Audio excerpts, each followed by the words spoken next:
Cotting is celebrating its 115th year. We're founded in 1893. It's the first school of its kind in America, serving children with a variety of complex challenges. The school has only had 6 people to lead the school, so it's had people of great tenure. And Bill preceded Carl, and Carl preceded me. So as part of our history project, I've asked them to come and spend some time with me. I'm going to ask them very casual questions, both to jog their memories and for us to put together a little bit of a historic record of Cotting's history. Through Bill, his predecessor was Vernon Brackett, and we can actually go back through the earlier parts of the 20th century. So let me start with you, Bill. Okay. Can you talk a little bit about your arrival at Cotting School? What year did you arrive? 1953. And the school at the As time? the assistant superintendent. And the school at the time was called? Industrial School for Cripples and Handicapped Children. And can you tell me what brought you to the school? Well, actually, it was, I'd say, an accident. One of my professors at Boston University, a man named Dr. John M. Harmon, kept telling me, come on, it's time to move on. I was teaching junior high school in the town of Dedham, and I had done that for 5 years, but simultaneously I was running a gymnasium in the town of Hull, nights. And he said, come on, it's time for you to move on. So he sent me on different interviews. One was up to the University of Southern Illinois. And then one day he said, I want you to go down to St. Paul Street, and I want you to meet a man named Vernon Brackett. He's looking for someone to take over when he retires. So I said, I don't know a damn thing about handicapped children. How old were you at the time? I think I was, like a 53, just about that. I think that was it, yeah. It was 1953, but how old were you? Oh, I was, how the hell old was I? Well, I was born 21. You do the arithmetic. Okay.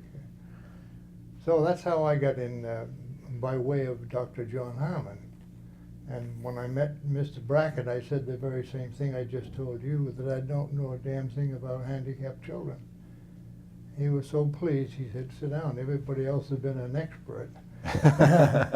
So, well, he was very much a fatherly type of person, very soft and very kind and very understanding. And he let me make all kinds of mistakes. His theory was, if you fall down, you'll learn something when you get back up again. That's how I got here. How about this guy? Carl, what year did you come to Cotting? You want to do the arithmetic again? I would say it was 1983. That was the beginning of it, and then I was here until 2004. And I came from a prior school that also served special needs young people, a residential school on Cape Cod. And I just came here and began to interview and ended up with the job. I understand there were lots of candidates. Oh, there was Bill over remembers. 90, Carl. 92, I think. 92, and some from far away, one from New Zealand. So there were a lot of candidates. I have no idea why I was selected, other than the fact I got along very well with Charles Francis Adams, who was the chairman of the search committee at that time. And we had some good interviews, and I had known of Bill's reputation here at the school, and I knew of the school, and it was a very fine appointment. I was very pleased to come here. What was the reputation of the school? Well, in my time, certainly, I came to the school, had a wonderful reputation. And I hope it still does. And it has through the years. I think that's one of the great things about the school, that it has served children extremely well for many, many, many years, many decades, that the right leadership in the right spots has come along and been able to carry the school along the way, even though many changes have been made over the years. They were appropriate changes as time demanded, but the quality of the effort has been maintained, and it is to this day. Let's talk a little bit about chronology. Let's talk a little bit about the school when you came in 1953 was located on St. Paul Street. All right, And as a matter of fact, it was located on St. Paul Street when Carl came. That's right. right. But during Carl's tenure, it made a move to Oh, Lexington. he made the move. He made the move to Yeah, Lexington, He's the guy that we ought to tip our hat to. which was, you know, I think anyone who has any sense of the history of the school would say that was one of the most important things Yep. that happened to this school was the move to Lexington. Let's just talk a little bit about that for a few minutes. Well, Carl, that was- how did it come about? That was interesting. You know, I remember giving the board 19 reasons why we should not move, and 3 reasons why we should. And the 3 reasons evidently prevailed. But that was a difficult move. Not only was the history there, but it was a wonderful 1893. exactly, and it was a wonderful building. And many of us enjoyed being in Boston. I enjoyed being in Boston very much. But a bunch of things happened almost simultaneously that I think triggered the move. And when I came on board, I wasn't really even aware that a move had been considered, but it had been to some extent. A few things happened. The requirements for the building, in order to continue to maintain operation to meet the codes, And this was a building actually built in 1904. Yes. that's correct. But the code was tough. And we had a survey done by the Cotting Company, which is a very reputable company. And they looked at the building very carefully and came up with a report which said it would cost somewhere in the neighborhood of $500,000 to $800,000 just to bring the building up to code. That would do nothing else. It And wouldn't- this is around 1985. yes, that would have been 86. 86 probably. 86, sure. In that range. So that was troubling. I mean, you could put all that money, I think it was $250,000 into the windows, just rotted windowsills. Yeah. And so putting all that money into the building was a problem. Then beyond that, we had a little study that we did in which 50% of the school districts that was presently sending children to the school said that they were reluctant to continue that and might not continue it because of the transportation issues of coming into Boston and all of that. So there were reasons for considering what we might do. And then the chairman of the board at that time, William O. Taylor, Bill was the publisher of the board and he was chairman of the committee. And early on he said to me, taking these things into account and other things down the road, don't you think we should be looking for something else as an alternative? Of course he was right. I mean, Bill was an astute businessman and he understood the issues. Well, he was the publisher of the Boston Globe. Well, he was a smart fellow. Yeah. And he could see the handwriting on the wall. So we reluctantly began to think about that with some seriousness. And then almost at the same moment, it would seem accidentally, but maybe it's providential, this property here sort of became available. There was a school here known as the Krebs School. It was a small school for children with reading problems in that day, as they described it, headed by a lady named Ida Krebs, who was a sort of a pioneer in the learning disabilities field. She started the school when she was not a young person. She was up in years. And she had been somewhat successful here. She had over 100 children here at one time. I don't know how she did it, but she did. And her concept was if you work closely enough and carefully enough with the young people that she was interested in, that you would help them read and become better citizens. Well, she was becoming overwhelmed with the problems of certification, the problems it required of the school. She was having financial difficulties. And she knew me a little from prior experiences where we had met and she had heard me speak and things of that nature. So she came to me for advice. And I helped her as best I could. But it soon became evident that it was beyond what she was going to be able to manage. So in the conversations, I guess I had the boldness to ask her, what she would consider. Would she consider another school, perhaps, coming in and helping deal with these problems? And she was very interested in that. So one thing led to another, and as it turned out, we were able to obtain this property by having the Krebs School merge into Cotting, which we did. And we're talking about a property of about 14 acres It's about of land. 14 acres of wonderful prime land. and a building on site, which a piece of which still exists. And so it seemed like a good move to make. And to make a long story short, our board decided that we should pursue this. And we did, and Krebs merged into Cotting. What was the cost of the merge? Did we buy Krebs? No, the only cost by doing it the way we did it, the only cost would have been that Cotting School had to assume any indebtedness that Krebs had at that time, which, and don't hold me to this, but it might have been something like $200,000. And if you know the value of this property today, I think that was a fairly good move. We obtained the property for a very modest thing. And we gained a lot of things, not just the property. We kept almost all of the Krebs staff. Some of the some staff which are were still here excellent. today. Some are still here Oh, today. really? Yes. Exactly. Yes. And we were able to 2000. enlarge our program somewhat. I think we gained some expertise in the field of learning disabilities when we did that. And of course, the students here gained a tremendous amount by what Cotting was able to bring here to this program. So we proceeded to build this building and renovate the current building that was here and put it all together over a period of, I think it was 19 months. And we ended up on time, we ended up on budget, and we ended up with a very beautiful functional facility. And it's almost dead center in the kind of the catchment area of where students come from who attend the school, which is really remarkable. Because at the beginning of my discussions with Bill Taylor, we were kind of looking a little south of here. In fact, one of my visits with Charles Cotting, Bill, he brought up the subject of moving, and he said, well, I would have thought, perhaps a little further south. But it turned out that this is exactly center. Yeah. You couldn't have picked a better location. And if you look at us today, we serve 74 different cities and towns. As far south as Plymouth. We've got 6 students right now who come here from Plymouth.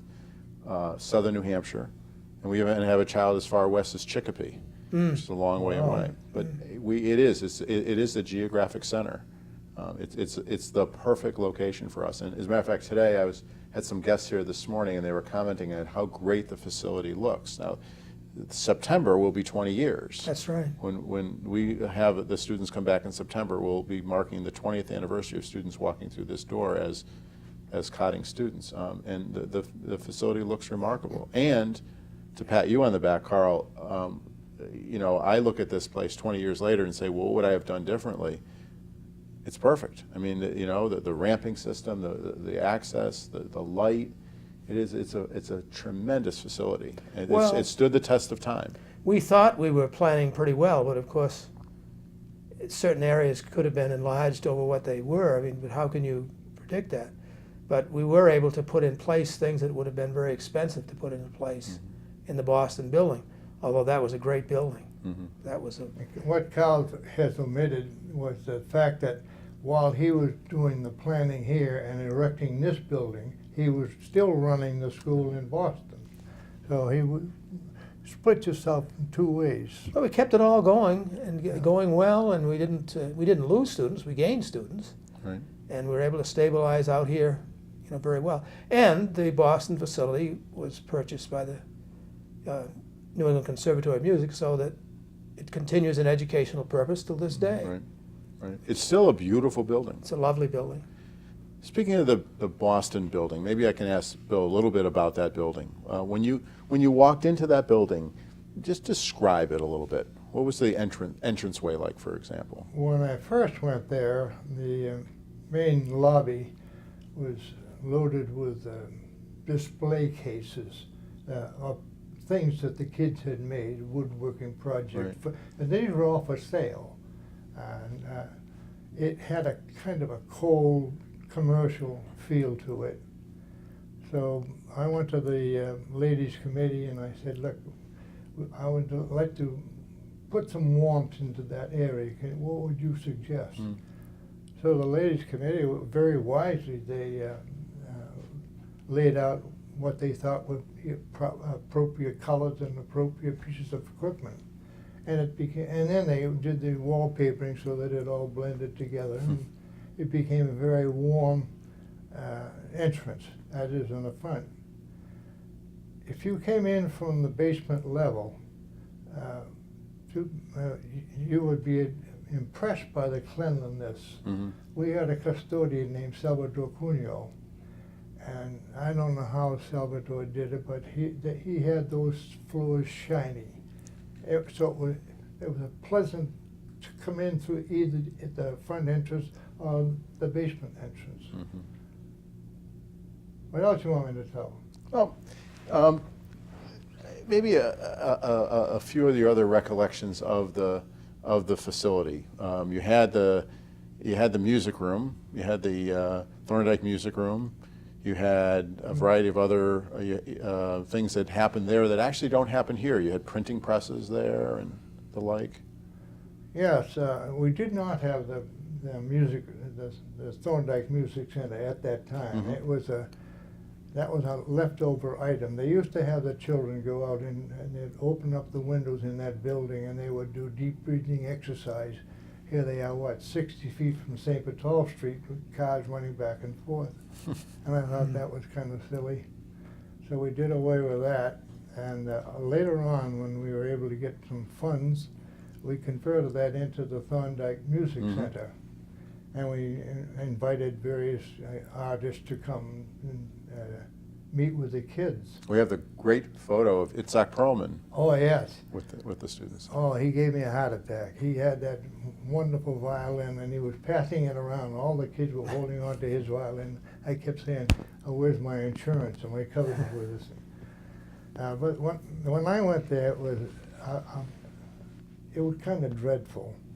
All of the desks and chairs were bolted to the floor, Right. and they had one color. I called it, with the word I can't use, brindle. But you're going to remember that the man who preceded me was there at a terrible time. He was there during the end of the World War One, and then we there when the crash of '29, and then the World War II. Well, there was no money, so he had to do nothing but a maintenance program. So you can't say that Werner Brackett didn't do a job. He kept the school alive during some of the most terrible times. So with the guidance of some of the ladies committee, we decided we'd bring in some color. So first thing they did was do away with those. They were, by the way, they were all wooden floors. They were oil wooden floors. And the lady suggested we put down these tiles, which we did. And then they were the ones who decided what colors we would paint the walls in different classrooms. And the problem we had was when I first went there, the building was on direct current. And you can't run a typewriter on direct current. It requires alternating current. So that was one of our first projects to convert that.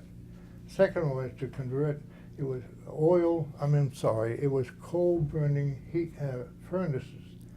Well, that was very inefficient, so we converted that to oil. And we realized that the math and science programs were very weak. So the first thing we did was restructure the math and science program so that it really had some meaning to it. I think the biggest thing we did was increase the staff with the best people available. The staff is the school. They're the ones who make the school. And when I arrived, they had a tradition where one teacher would have 2 grades in one room. And I didn't think that worked out very well, so what we did, we created 4 more classrooms and hired 4 more staff members. And I must say that they were the best staff we could have possibly gotten. There was an awful lot to be done. And what pleases me, most of the suggestions for changes came from the staff. If you wanted to know what the problems were, you went to your staff and you ask, and they'll tell you the problem. And if you talk to them long enough, they'll tell you how to solve it. So that's the method that I used. Other than that, I want the history from you. Well, yeah, one of the things that Bill mentioned was the ladies committee, and the schools had, although it's 3 guys sitting here, if you look at the history of the school, probably 95% of all the people who've ever worked in the school have been women, and there's also been a huge number of women, a large number of women who volunteered, and the ladies committee is an example of that. One of the things, in doing this book recently on the history of the school, a number of older alums have been back in touch with different memories, getting emails and letters from folks from different places. And one of the pictures in the book is a picture of Mrs. Adamowski, who was before both of your times, That's really. right. I mean, she was there 1910 to 1950. But she was sort of symbolic of the many, many women who dedicated themselves to the school. I'd be interested in any reflections either of you have about the ladies committee in terms of their work in the school. You mentioned their work in terms of sprucing up the Well, they did more than that. Some of the teachers, some of the ladies committee actually went into the classroom and become teachers' aides. Nancy Osgood was one, and Sally Haydock. More than that, though, they were the ones who suggested we start taking the children out of the school for various cultural events, take them over to the symphony. But they were more helpful than people gave them credit for. I'm sorry I got this in my mouth because I have a dry mouth. On the ladies committee, they raised an awful lot of money, and they financed a summer camp program. And we sent the kids to various school camps for handicapped children, and I thought, that's silly. They were trying to get the kids ready to go out into the real world. So I persuaded Dr. Arthur Miller, who was Boston University, but he was my advisor when I was on my graduate work. I persuaded him to let our kids go to his camp up in Maine. I can't remember the name of the camp. Agassiz. Agassiz Village in up and down Maine. So when he said yes, we'll take 5 children. So I went through that. I made sure that I sent him the very best kids I could possibly find.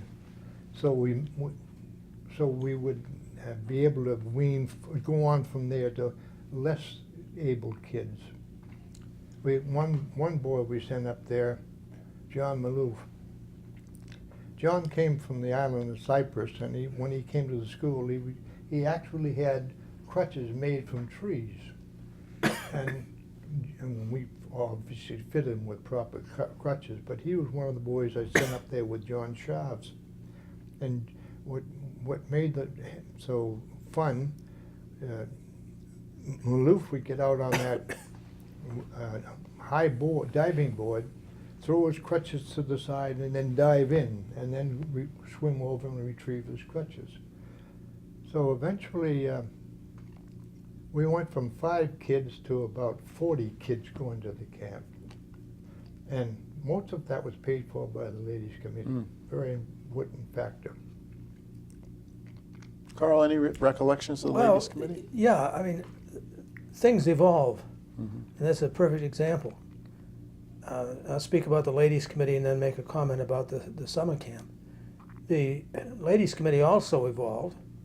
They continued to be part of the life of the school, continued some of those things that Bill described, continued to raise funds, and take an active part in the life of the school. There were changes, though, because in our time it's more difficult for ladies to be free during the day, to meet and to volunteer and do some of those things. And also the population of students was somewhat more difficult as the years went by, and it was harder and harder, I think, for some of the ladies to volunteer and feel safe about doing that. But they continued to be very much involved and to provide grand support for the school consistently year after year. The summer program evolved as well, and they were part of it as it continued to make a change. We eventually moved to all students being part of the summer program, with an academic portion, a recreational portion, and then eventually an off-campus portion.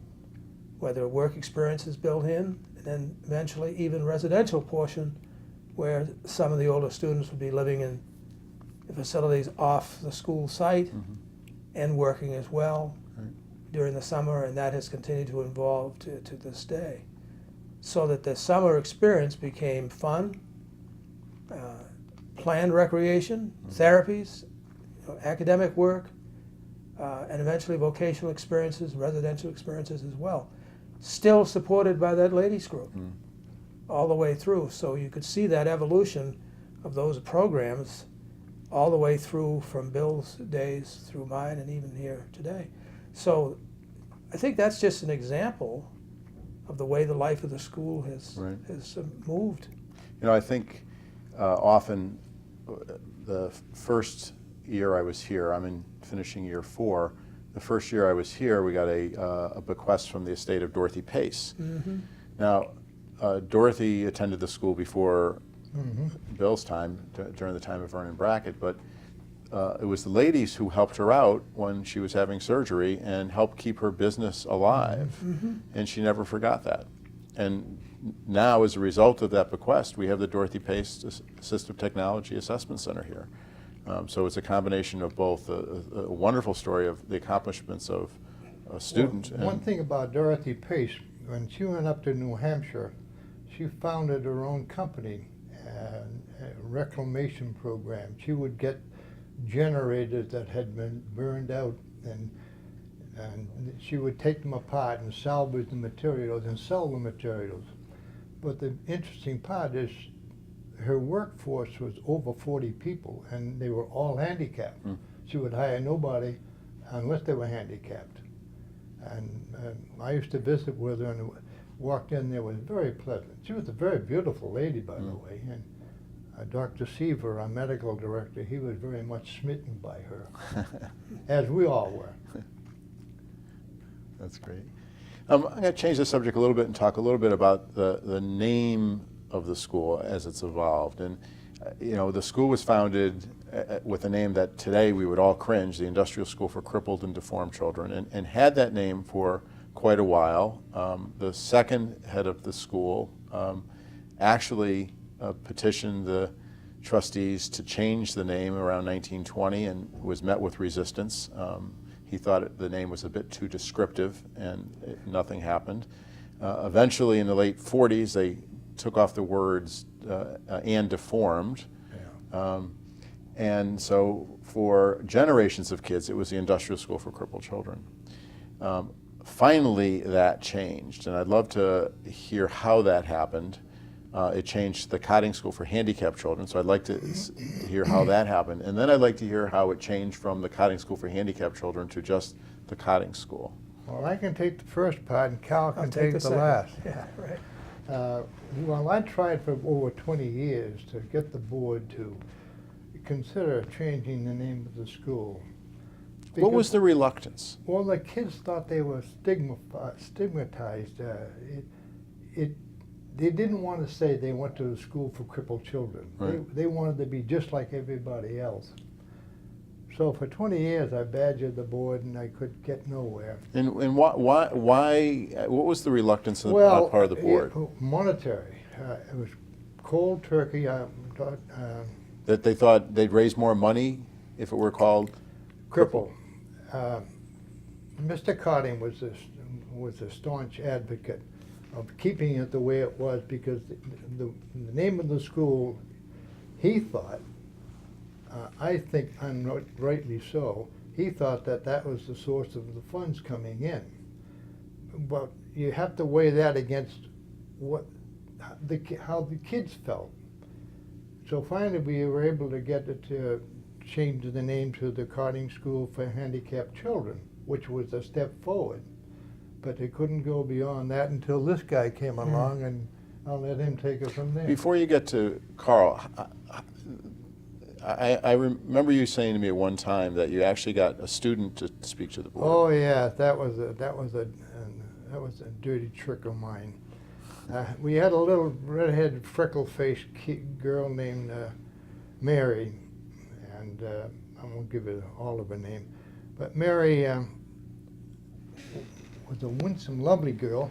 And so one day, without asking the board permission or without coaching Mary Fitzgerald, I took her to one of the board meetings, and I said, Mary, tell the board, would you please tell the board how the kids feel about going to a school named the Cotting, the Industrial School for Crippled Children? And she gave a very lovely, maybe 3-minute speech to the board, and she did it beautifully. And by the time we got back to the school, there was a call waiting for me from Hooks Burr, who was the secretary of the board. And he said that immediately following Mary's presentation, the board voted to change the name of the school. So Mary Fitzgerald was the real hero in that story. But that it needed more changing, and that's where Carl came in. Well, Mr. Cotting, of course, as I understand it, was reluctant to allow them to use his name, but he was talked into it by Mary more than anybody else. But the word handicap began to have the same negative connotation to the kids as the word cripple did. Yeah. And to take that off seemed reasonable. However, when you name something, there's a good reason a lot of times to have the nature of the business somehow in the name. And if you have a name, Cotting School, there's no indication in that name what the school is. Mm-hmm. So we discussed that, but my position was that if we used that name, simply Cotting School, that the school had a reputation by this time that was ample enough and was going to carry itself, which of course is the case, and the students like that name a whole lot more, and I think it's become, in its own right, well known throughout the state and in various schools and so forth. So I think it was a good, once again, you notice an evolution. Absolutely. Well, I got an email from Peg Shagru, who was now in Florida, retired in Florida. Peg and I had this. She was actually a nun after she left Cotting School. She went into the convent, and she ended up in Waterbury, Connecticut. And when I was in high school, I volunteered in a program that she ran. Oh, really? Then she became an evaluation team leader for Boston Public Schools, and was the evaluation team leader for Compass when I was running Compass. And then, of course, I come here and then find out that she was a graduate of the school. But she got a copy of the book, and we've had a number of correspondence in the last couple of weeks. And in it, she talked about the same thing that Mary explained, which how difficult it was for students, how much they disliked the name, and how much as Carl said, the evolution has made a difference to them too. Yeah. Let me ask the two of you something about how the student population has changed. And maybe Carl could start, and maybe Bill can start, and then Carl. But I mean, you come in 1953, I'm assuming most of the kids had polio? Or a good number of the kids had polio? No, before my time it was polio. Originally it was polio and Pott's disease. Right. And as the time went on, other children with other types of handicap made application. And then after a while, once the Salk vaccine came into play, the polio slid down, and we said, all right, what's the next population that needs help? And it turned out it was children with cerebral palsy and others with spina bifida. So over a period of maybe 5 years, polio enrollment went down and spina bifida went up as well, but more so cerebral palsy. But there were all kinds of other handicaps sprinkled throughout the enrollment list. But I'd have to say cerebral palsy was the number one in numbers. Yes. And then Carl, there was in some ways a continuation of children with cerebral palsy, but there were other more complex things that you saw during your time? Oh, yes. Well, all the way through, I think the school has kept its aim, its focus on trying to meet the needs that are here in the society in which we are a part. And surely over the years, the advances of medicine has changed a lot of things. Children survived who would not previously have even survived and would come to need an educational environment which was not easily provided. So the school increasingly became available to meet the needs of children, young people who had the whole variety. Right. It's just a continuation of what Bill was describing, so that we began to work with some very complex children, and these are the children that the school districts, the public school districts, need help with. It's very, very difficult for a public school system to provide for some of the children that we can provide for so well here. So that the population did change, and the demands therefore change, the requirements for faculty and staff change, the need for more specialists come along, and so over the period of time when I was involved, there was a considerable change in faculty and staff, more specialists brought in. The size of just the gross numbers of people. I mean, we're about 120 students, give or take, and about 130 staff right now. When you first came to the school, approximately the student numbers. The student numbers were higher when Bill was here at times, considerably higher than that at some point. How about the numbers of staff? And the number of staff would have been less. And then as I came on the scene, the number of students had been down, and then of course when we made the move out here and began to really enlarge our staff with more specialty services available, that began to increase again. To have 120, 125 students and a staff of 130 sounds like a very generous staff. Absolutely. But when you're meeting the needs of students who require essentially one-to-one, a very small groups in order to be served, you have to provide those people. Well, I look at today, I mean, in terms of assistive technology, in terms of children who would not be able to speak without having a touch-screen computer board there for them to speak. We have more children than any other school in northern New England who have either a Dynavox or a Vanguard or some other device that allows them to communicate.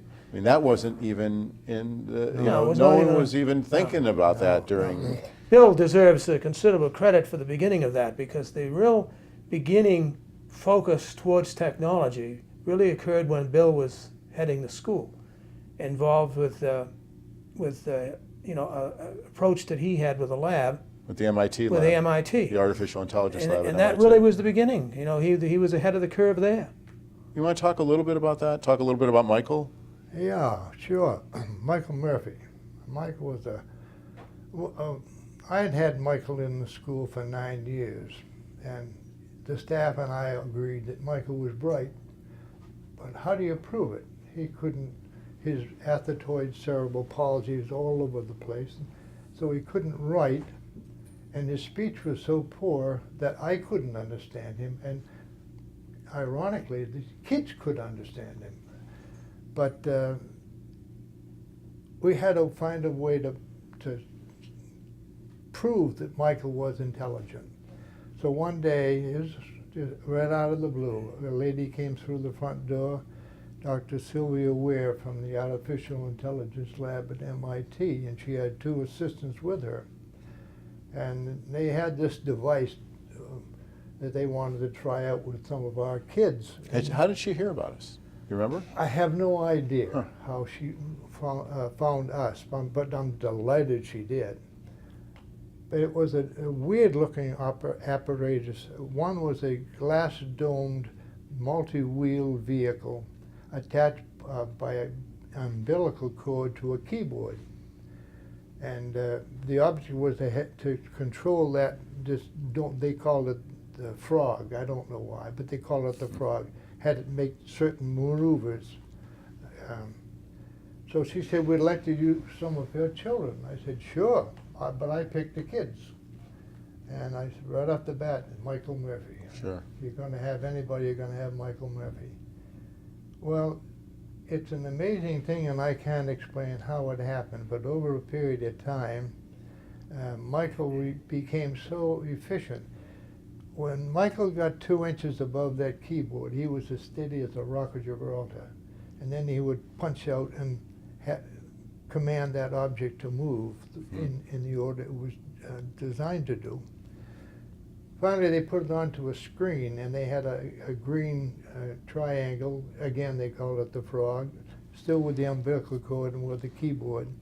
And Michael was able to make that frog create designs on the board.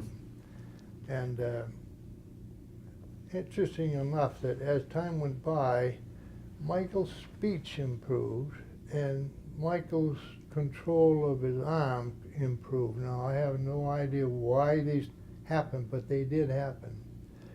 It got to a point where he was so proficient at it that some television program, I think was called... I think it's That's Incredible. That's Incredible, right, yeah.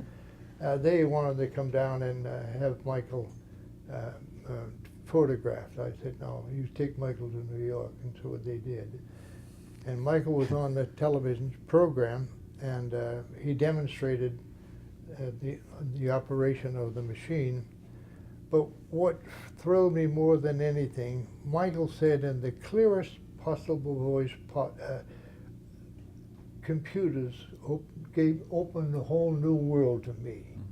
And I thought, to have his speech come out so clearly, and that was almost a miracle. So Michael was our star for the day. By the way, he went on to university, what was it? University of Massachusetts in Boston in the computer field. You see, that was a real beginning, and that has changed remarkably over the years.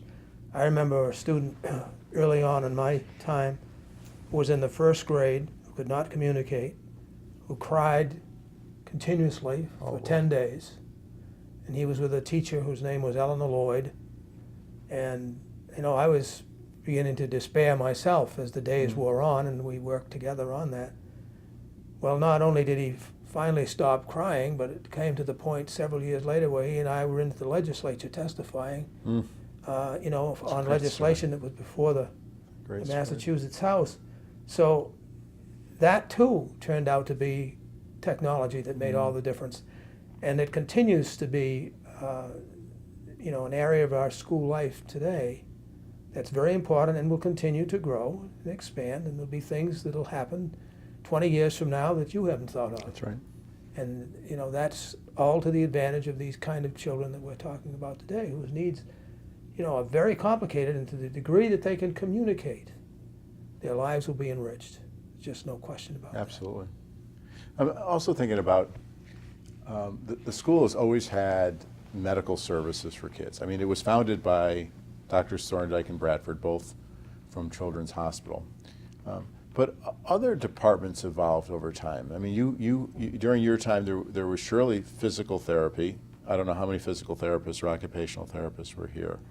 But I'm assuming one area that expanded quite dramatically during your time was communication therapy. And a lot of that is also tied to technology. Any reflections on the different departments that the school offered over time? Yeah, one that stands out in my mind, one of the problems we had was the kids were missing school. They had to go to the dentist, they had to go to the doctor, they had to go to the eye person. So we already had one doctor who would come in once a week for maybe an hour and a half. And that was insufficient, so we were able to get the Children's Hospital to provide us with 2 doctors and come more frequently, which we paid for, but very little. And then we also had the School of Dentistry increase the number of visits by their dentists. We built our own little dentistry lab where they could do their x-rays and develop it right on site instead of having it shipped out. But one of the big things, I was having lunch one day with a man named Bill Baldwin. He was the president of the New England College of Optometry. And I was bemoaning the fact, as I am now, but how the kids missed so much school time because of these needs. And I said, you know, they got to go to the eye doctor. He said, well, I tell you what, if you bill a plan. If you equip a room for us, I'll provide you with one of our staff members and 2 senior students in optometry. That sounds like a good challenge. So I got a hold of a good friend of ours, a guy named Frank Scally. Frank was one of the leading scuba divers and instructors in this part of the country. And he was a very capable guy, and I told Frank what my problem was. I got this offer, but what I got to do is raise $60,000. And Frank said, well, we can do that.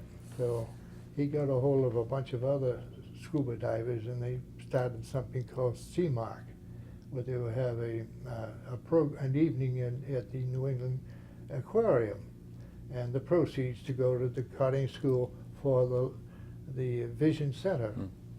And ultimately, we set up 2 complete units for the vision testing.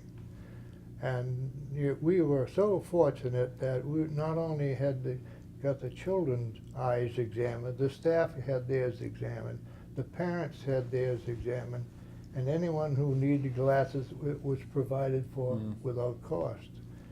So we really owe an awful vote of thanks to a guy named Frank Scally and all the scuba divers up in New England.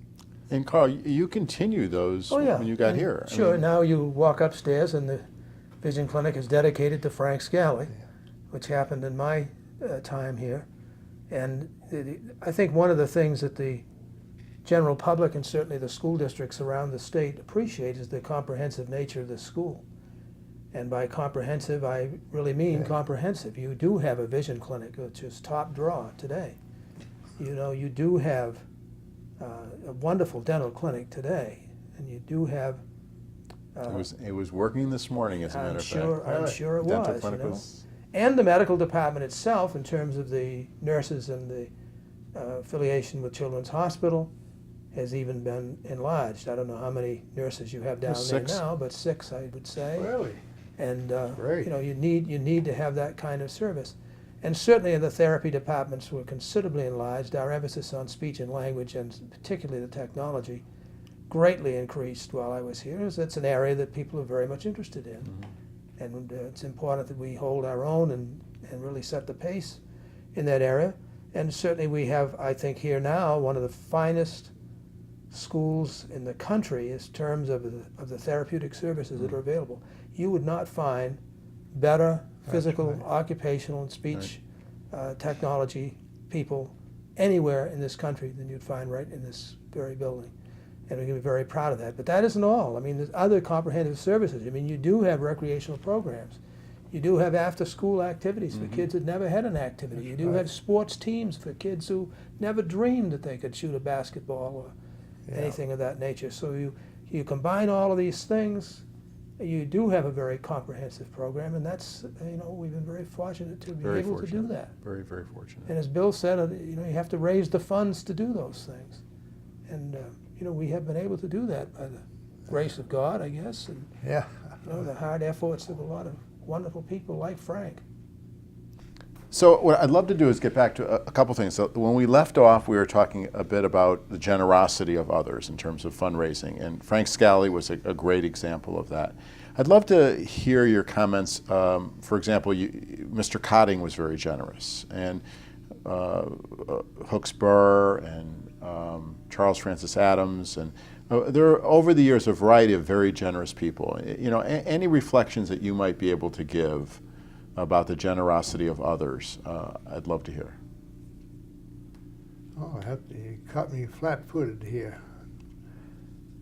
Well, let me throw in a couple and give you a chance to think. But yeah, I would say there's been generosity across the board during my time. Now you have to work at that. You have to have a good product. If you're not doing things well, why should people invest their money in what you do? So I think it's very important that you maintain and provide the best, very best programs in the school that you can possibly provide. And then these programs sell themselves in lots of ways. There's a lot of competition for people's generosity. a lot of good things out there that people can give their money to. But I think children, and particularly children of this type, are well deserving. And if you speak with conviction about that, people will respond to that. So we've had people, who've been very generous over the years, certainly through Mr. Cotting's long tenure as treasurer.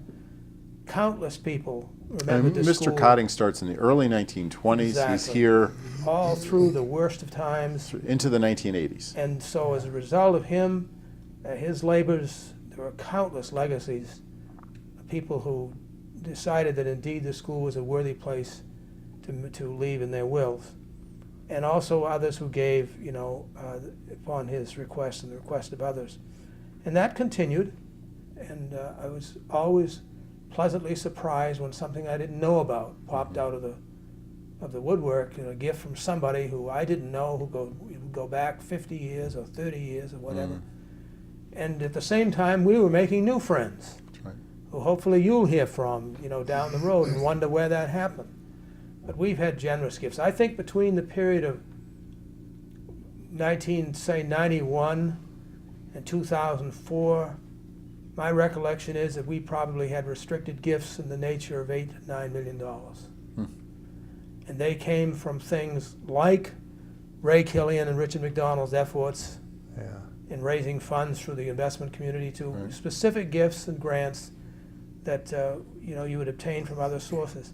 And Rich was here this morning as well, well. Rich, no, people don't realize how much Richard did for the school. Yeah. I mean, Ray deservedly gets a great deal of the credit for that, but Richard really deserves a tremendous amount of credit as well, Do you know how he got interested in the school? through his son. Yeah, right. And his son was a student when I came for that first year, and went on, did very well in public school, and since. In fact, he's in the investment business, isn't he, Bill? Pardon? His son is in the investment business today, I believe. think so, yeah. But, Richard and Donna have never forgotten the school. And that can be repeated many, many times. I could sit here and tell you some of the most wonderful stories. One lady that was sending a check every year, Bill, for $50. Yeah. And finally I said, I've got to find out who this lady is. And of course the long and the short is the 50 became 500, became 5,000, became 50,000, and then it became a very large gift when she passed from several years ago. And we now have a room dedicated in the name of her brother, who was a student here in the early 1900s. And she never forgot the school. But if I hadn't talked to her That's right. and gone to her home and told Yeah. her how much we appreciated, we would never have seen any of that. So sometimes it comes that way, sometimes it comes from a grant that you work on hard, and you don't think you have a chance at, it comes through. Right. Sometimes it's the legacy that comes along, and sometimes it's a group that's working hard to support the school that may get you, one thing that seems like not a lot, but it is a very valuable piece of what you need. One parent that walked in one day and said, I understand you need a van for your new program for postgraduate students. How much is that? He hands me a check. Wow. And other times it's people that you don't even know that you hear from because they know somebody who's been at the school or whose mother was involved with the school or whatever it is. So yeah, there's been great generosity. And It's surely an ongoing theme of the generosity of others. I mean, right from the Yes. very, very beginning. I think of, the school had started in 1893. First year is 1894 of students. In 1904, the building that you walked into many years later, was built, beautiful building, fully paid for, no debt, within 10 years of the founding of the school. I mean, those were people who were very, very far-sighted. absolutely wonderful people who saw the need and rose to the occasion. Just as difficult for them in that day as it is for us in maybe different ways today. Right. Yeah. And you have to give them enormous credit for taking on Absolutely. something like that. The long view.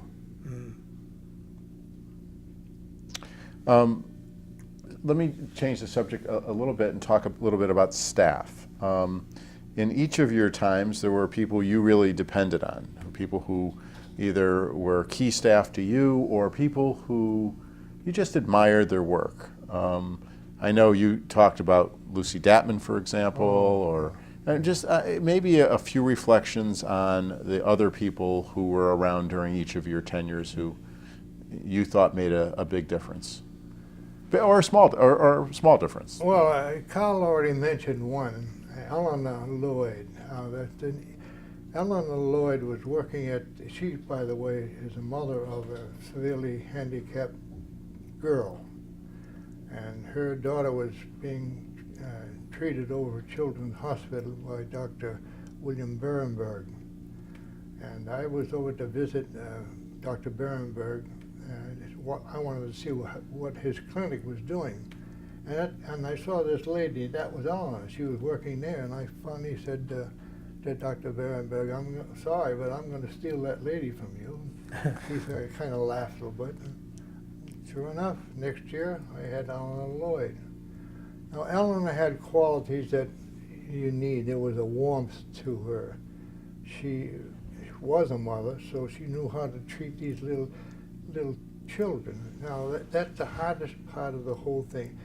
You're going to take this little kid who's been all by himself at home, he's been the kingpin, and all of a sudden he's separated from mama. Now he's in with a bunch of other kids, and he doesn't really know how to go about it. But Eleanor had that ability to soften the blow of the separation from mother. She was a fantastic teacher and a very lovely lady on her own right. But you mentioned Lucy Datman. Lucy Datman went to start working at the school when she was 16 years of age, and she was still in college. And she only missed one day in 57 years of teaching. She missed one day of school, and that was the day she buried her husband. Oh my God. Yeah. It was Louise Marr. She was the gal who came down from Maine, and she had been teaching in a one-room school. She had the 4 grades in one room, and she'd have to go in early in the morning to start the fire in the pot-bellied stove, which was in the middle of the schoolroom. And Louise came down to Boston, and Mr. Brackett hired her. I didn't. I was lucky enough to have her. But Louise was an amazing teacher. To teach math, she would use the baseball batting averages and the scores. If you opened up her closet doors, she had stacks of boxes all labeled with different, let's say, countries and different activities. And she would take she had the boys make a microphone, and so she had the students stand up in front of the class and give their answers to the microphone. But you know as well as I do that one of the most difficult tasks is to get up in front of a group of people and speak. And so in her own way, she was preparing these kids for that very onerous task. Oh, you could go on and on about your staff. You could go on and on about the staff. And the fact is, you have to hire staff who are highly qualified to do what they do and meet those requirements, and still what you want of the people like Bill is describing in those positions. And you could walk around this building today, as I could when I was here, and just see these people at work day after day. You know, a number of names pop into my mind. Every time I think of music, I think of Noreen Murphy and how someone could be as innovative as she was. And she was here 44 years, right? She was here for over 40 years, and get every single child involved, you know, in some way, whether it's the use of their foot or toe or voice or whatever it may be, and come back year after year after year with enough energy to continue to do that. It's mind-boggling. But, you know, we could go around the building. We had a teacher, it just popped into my mind, Kathy Hickey, who was recognized by our state association as the Teacher of the Year. We have the head of our physical therapy department, Ginny Birmingham, who was recognized by the National Association as the Staff Member of the Year of national schools. But they're just examples, I think, of what so many of them do each and every day. It's a magnificent staff, and that's across the board, department after department, classroom after classroom. It's really an honor to work with these people. I mean, it's, I felt that you know, way. it's a real honor to see what they accomplish I certainly felt that way. and to learn from them. Yeah.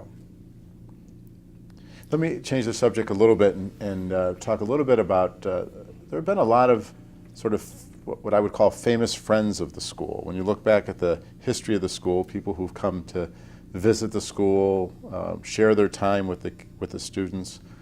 One of the earliest was when we were researching the book, Admiral Byrd, after he had just come back from Antarctica, came to the school in 1930. Mrs. Cotting brought him here. As a matter of fact, brought him to Symphony Hall to raise money for the school. And Right. there's another picture of James Michael Curley as mayor of Boston, having the kids down to the State House, down to his office at City Hall. And Governor Bradford. Well, that's what I'd love. I'd love to, you know, the people who came along, either a graduation address or a visit, just people who you saw during your time who made a difference to the One kids. graduation speaker I remember vividly. Now, over my 30-some-odd years, I only remember what this one man said. His name was Edward Brooke. Who later became a U.S. Senator. That's correct. He was a black man. He got in front of those kids and he said, no, you're going to cross the stream. You know, it's your choice.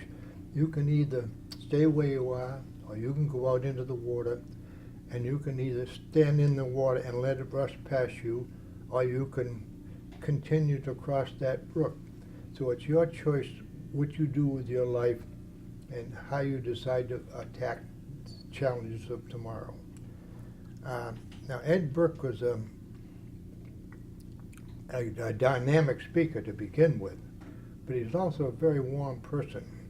Unfortunately, he didn't stay in politics long enough to do what he should have. You mentioned it a second ago, Governor Bradford, who was the son of the founder of the school. That's right. Yeah. He was the brother of Dr. Charles Bradford, who was the orthopedic surgeon. And Dr. Charles Bradford was the chairman of our medical advisory board. So I was not there when Governor Bradford came. That was before my time. And one of the Taylor families was with him. Because we had a lot of special, Bobby Orr for one.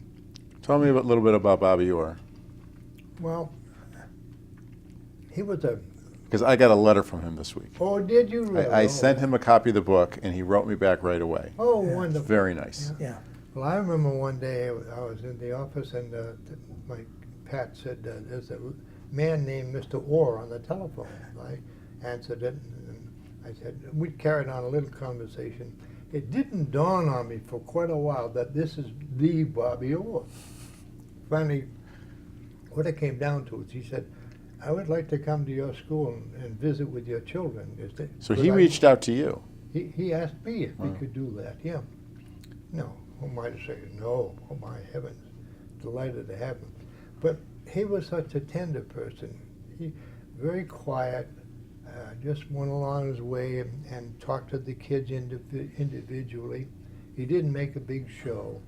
No, as a Collier Strempsey, when he came in, it was bands of blaring, you know, all kind of noise. But Bobby Orr was a very dear and lovely person, and the kids loved him. Mm-hmm. We had a whole bunch of. We had Stephen Fetchit, Yeah. Ali, what was it? Muhammad Ali. Muhammad Ali. Well, he was Cassius Clay at that time. And one of the interesting things, when Cassius Clay was there, he had horseshoes bolted at the bottom of his shoes. So when he went up those stairs, that vibrated, the whole building vibrated. Clip clop, clip clop. And, oh boy, yes. Yeah. Well, that the stairs remind me of my experience with the Bobby Orr, because he would come and he had had several operations on both knees, and he'd come up, get up the stairs, come into my office. He'd say, would it be all right if I went down to the dining room and signed some pictures with the students, you know? Yeah. And never an entourage, like you said, just come in by himself, Yeah. quietly, unlike some of the others that come in and wanted to be noticed and had their picture taken with so-called handicapped kids and all the rest of it. But no, we've had a lot of them over the years. Some really wonderful people have given a lot to the school. I didn't know Jacques Cousteau, but I certainly knew Jean-Michel very well, and his interest in these kids and others like that, just wonderful people. And then you had Robert Ballard just after he discovered the Titanic? Oh yeah, I had Robert Ballard booked before he discovered the Titanic. Otherwise, I never would have gotten him. But that turned out to be quite a problem because the fundraiser that we had with Bob Ballard, we probably had, well, several hundred people outside. We couldn't get in.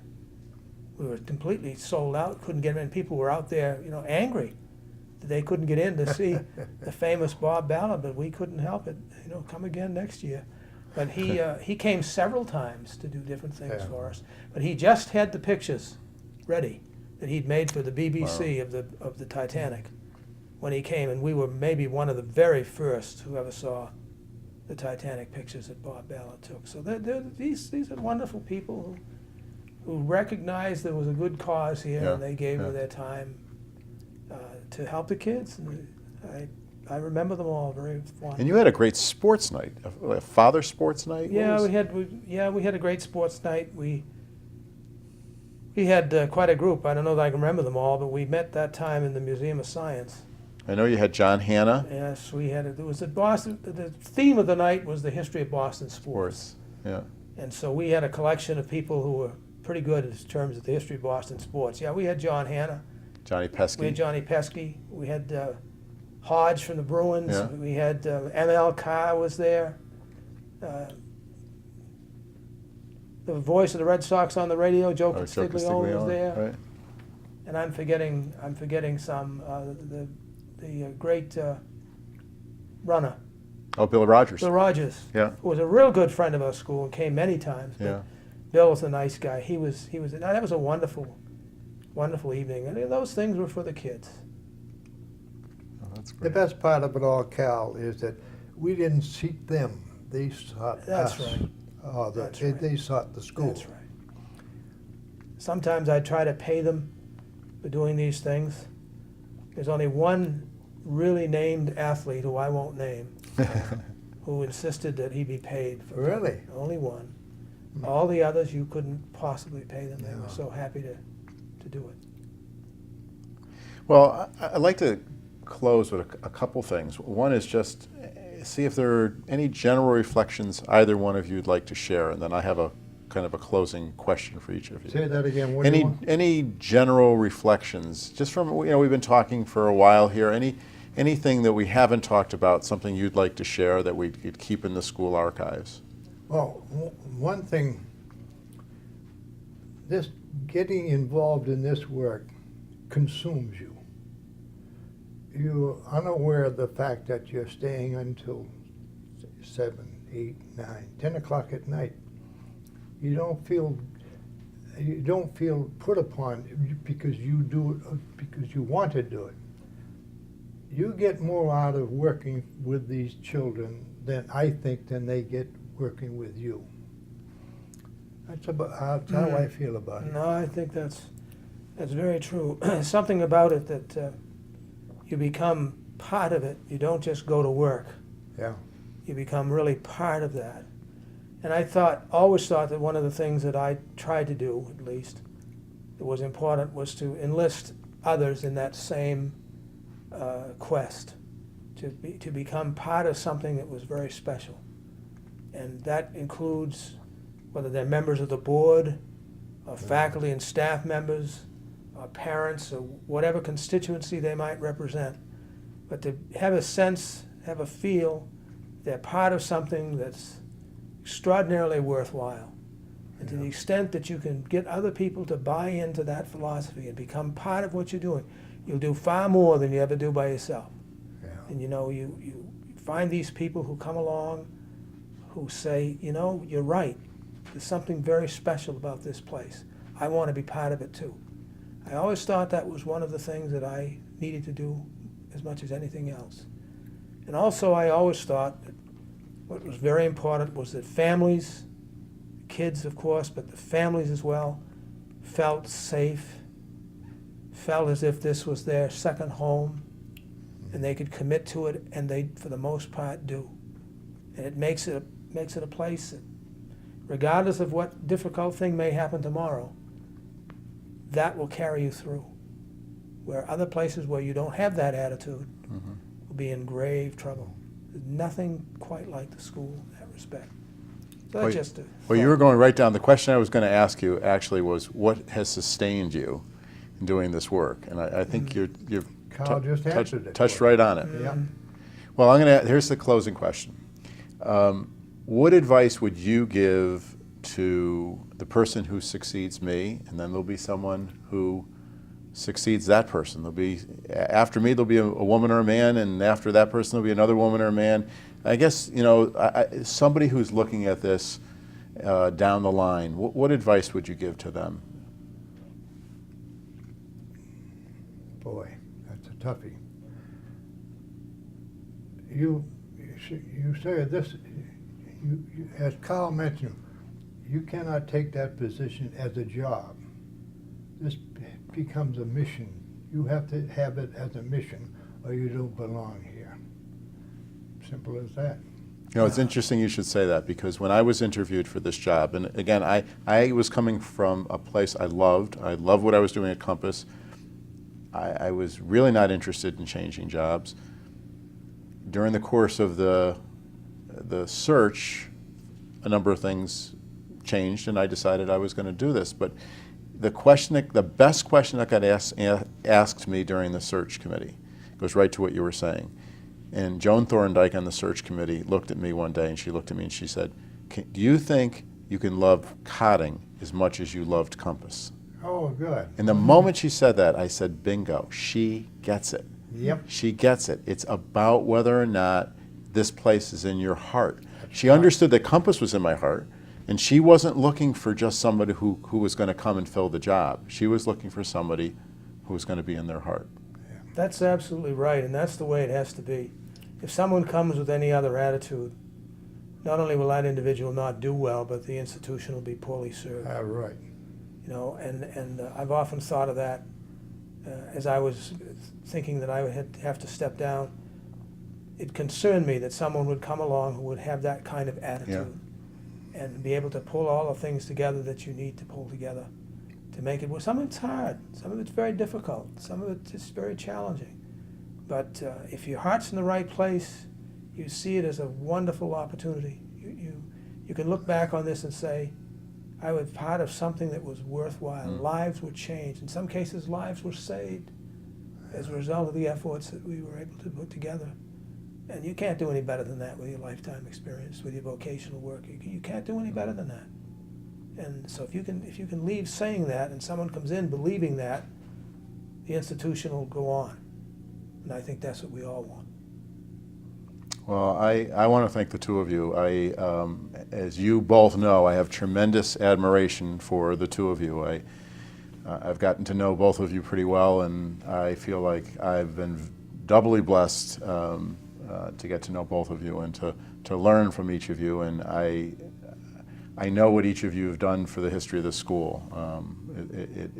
It would not be the great institution it is today without both of you and what you've brought to every student, every staff, family member, and of course to me personally. So thank you for taking part in this. I just hope you get as much joy out of this work that we got.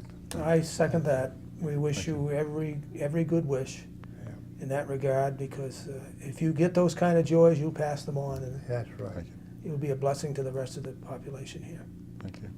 Well, thank you, David. Thank you, David. Thank you very much.